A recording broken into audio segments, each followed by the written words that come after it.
Fibromialgia e a perícia do INSS. Como resolver esse problema? O que a gente tem visto aqui é negativas atrás de negativas de benefícios por conta da fibromialgia. E só quem tem fibromialgia sabe o quanto é difícil conviver com essa doença, que hoje é até considerada deficiência por força de lei. E as pessoas estão indignadas porque sentem dores, não conseguem trabalhar e mesmo assim não são reconhecidas pelo INSS. Eu vou explicar o que está acontecendo e vou te dar ainda uma forma bacana de você aumentar as suas chances de concessão do benefício. Mas antes, deixa eu me apresentar. Meu nome é Kelly Silva, sou advogada há mais de 10 anos e atuo principalmente com benefícios por incapacidade.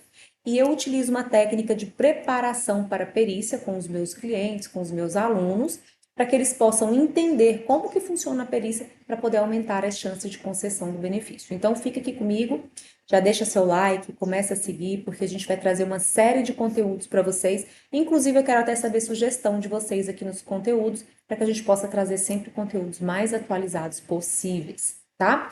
Voltando à fibromialgia. Fibromialgia é uma síndrome aguda, né?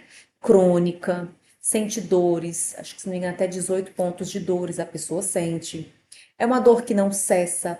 Muitas vezes a medicação não funciona.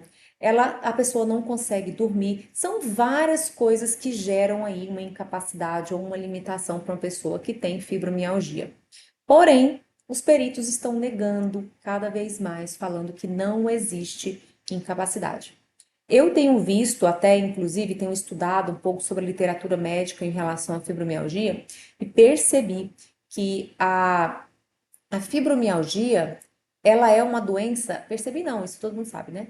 É uma doença que não tem exame, ela não aparece no corpo e é difícil de demonstrar ali como que ela afeta o dia a dia, porque é uma doença que o diagnóstico é por exclusão.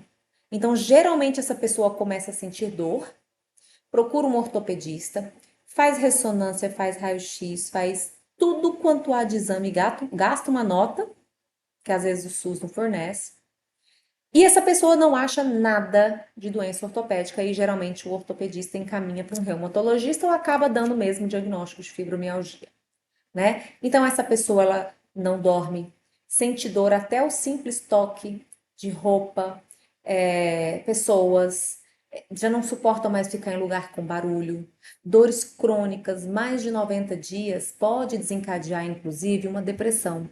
Tá? Então, geralmente essa pessoa também tem depressão, desencadeia ansiedade, e isso atrapalha no dia a dia do trabalho, porque aumenta a irritabilidade, a sensibilidade para barulhos, toques, e uma névoa, né, que chama fibrofog, que é aquela sensação, você perde a noção do que está acontecendo, esquece. São sintomas muito comuns em quem tem fibromialgia. E quando você vai passar na perícia, o que que você tem? Um laudo. Não tem um exame, não tem um exame de imagem, não tem algum exame que realmente defina que você tem essa fibromialgia. E é muito frustrante passar por uma perícia, quando a gente escuta o cliente, o dia a dia do cliente, a gente tenta passar ao máximo isso ali nas petições e tudo, mas infelizmente a gente não consegue demonstrar por meio de laudos e aí fragiliza as nossas perícias, né? Então nós criamos alguns métodos, algumas estratégias para poder melhorar a perícia e aumentar as chances de concessão do benefício, que é o que eu vim falar aqui para vocês hoje, tá? Primeiro, segue, deixa sua curtidinha, seu coração para nos motivar a produzir mais vídeos e deixa também as suas sugestões do que vocês querem, tá? Primeiro, se for um benefício por incapacidade, uma pessoa que está trabalhando, nós temos que demonstrar na perícia como que a fibromialgia te incapacita para o trabalho. Então, nós vamos fazer um paradoxo aqui. Eu sou cuidadora de crianças e lá eu preciso ficar em pé o dia inteiro, acolher crianças, eu preciso pegar no colo, eu preciso ficar tanto tempo em pé. E como que a fibromialgia afeta o seu trabalho? porque a fibromialgia me impede de ficar em lugares barulhentos, sinto muitas dores, não consigo pegar a menina no colo. Eu cuido de crianças, então eu tenho esquecimento. Então já aconteceu de determinada criança empreender em fuga e eu não perceber. Então, como que a fibromialgia afeta o seu dia a dia do trabalho? Então, você vai pegar um caderninho e vai anotar todas as vezes que você passou por situações complicadas por conta disso, tá? Geralmente afeta muito a memória, porque a pessoa não dorme direito, não tem um sono reparador e no outro dia ela tem esses lapsos de memória, né? Isso é uma das coisas que mais prejudica aí para quem tem fibromialgia. Então, eu sempre aconselho a pessoa, pega um caderninho e anota, porque você tem problema de memória, você não vai conseguir gravar e na hora da perícia você vai ter dificuldade de demonstrar isso. Pega um caderninho e anota. Aconteceu isso tal dia, aconteceu isso tal dia. E aí você, na hora da perícia, talvez o perito não vai querer olhar, mas você vai ler e vai conseguir reproduzir essas datas importantes lá para o perito, tá? Outra coisa, então, lembrando, auxílio-doença, você sempre vai tentar fazer um casamento aqui, ó, entre a doença e a sua profissão. Como que ela afeta o seu dia a dia? Por exemplo, eu tenho clientes que trabalham em caixa, já começou a dar troco errado, tem dificuldade para poder fazer o cálculo ali, não consegue entender, então isso já teve prejuízos no trabalho dela por conta disso. Tem pessoas com fibromialgia, por exemplo, que são domésticas, não conseguem mais trabalhar por conta de tantas dores. Aí vem o pulo do gato que eu vou falar para vocês, lembrando, sempre intercalar, certo?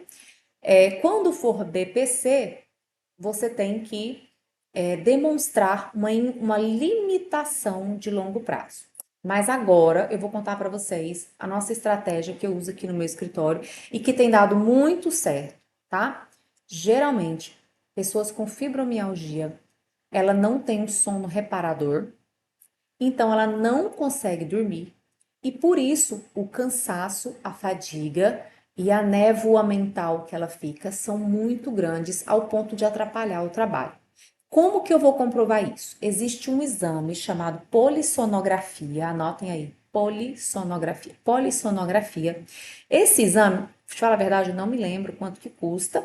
Eu sei que muitas pessoas não têm acesso, mas se você conseguir, e se for isso que atrapalha no seu dia a dia, se for a memória, a concentração que está influenciando o seu dia a dia no trabalho, esse exame vai te ajudar a comprovar. Então, ele chama polissonografia e ele avalia a qualidade do sono, tá? Então, ele consegue mostrar ali por meio de gráficos que você não tem um sono reparador.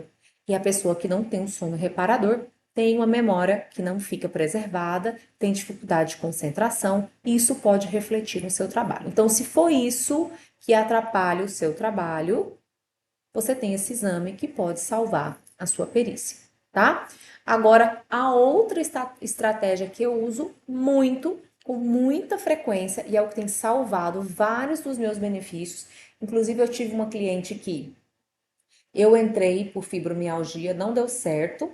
Eu analisei todo o processo dela de novo e entrei novamente com outro CID. E eu vou falar para vocês, mas primeiro vocês vão curtir aqui, tá?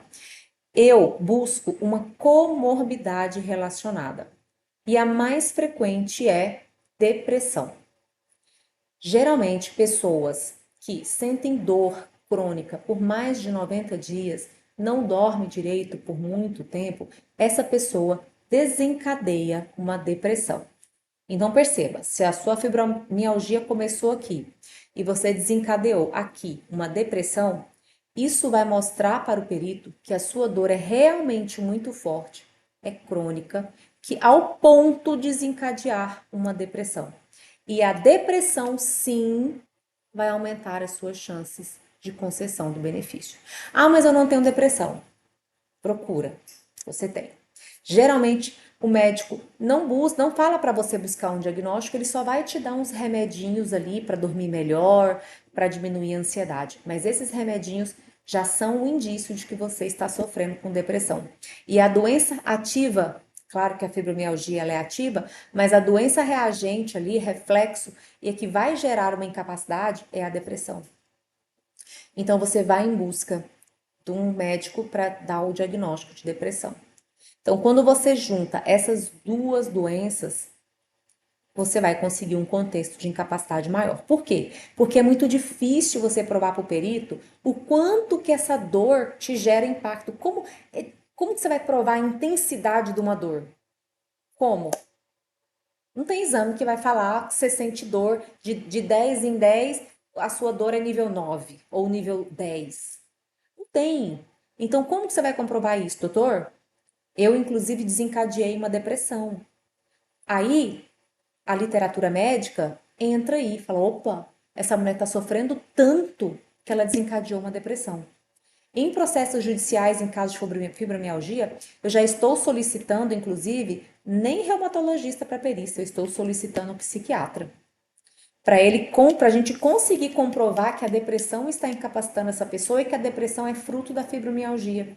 Eu já tenho alguns resultados favoráveis aqui no escritório. Então, quando a pessoa consegue me trazer um laudo de depressão e mostra ali, ó, está tratando há tanto tempo de depressão e que foi ali depois da fibromialgia, isso é, gente, é ouro para sua perícia, tá? Então, pensem nisso com cuidado, conversa com seu médico, procure um especialista para ver se você consegue comprovar que essa doença te afeta tanto ao ponto de ter desencadeado uma depressão. Isso vai fortalecer a sua documentação médica, já que a fibromialgia não tem exames médicos, não tem exames, né, de imagem. Claro que depressão também não tem, mas já são dois médicos fortalecendo o seu diagnóstico. Um médico de fibromialgia, um médico de depressão, e esse contexto de incapacidade vai aumentar. Tá bom? É isso que eu tenho para falar para vocês hoje, então deixa aqui seus comentários, sugestão de conteúdo que eu vou trazer para vocês semanalmente, conteúdo sobre perícia médica e sobre benefícios, novidades, alterações do INSS que estão muitas esse ano. Deus me livre, tanto de modificação aqui, inclusive semana que vem eu vou trazer um conteúdo sobre as normativas mais recentes do INSS. Então segue a gente e continue aqui.